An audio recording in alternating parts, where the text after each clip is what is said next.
మల్కాజ్గిరి ప్రభుత్వ ఆసుపత్రిలో కీర్తిశేషులు నరేష్ 4వ వర్ధంతి సందర్భంగా రోగులకు బ్రెడ్ మరియు పండ్లను పంపిణీ చేశారు.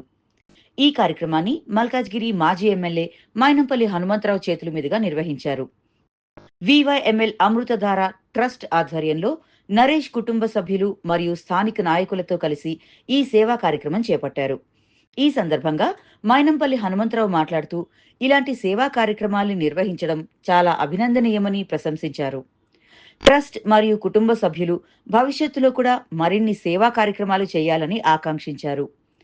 సమాజ సేవ చేస్తే మంచి ఫలితాలు లభిస్తాయని, అందువల్ల అందరూ కూడా సమాజానికి ఉపయోగపడే కార్యక్రమాల్లో పాల్గొనాలని ఆయన సూచించారు.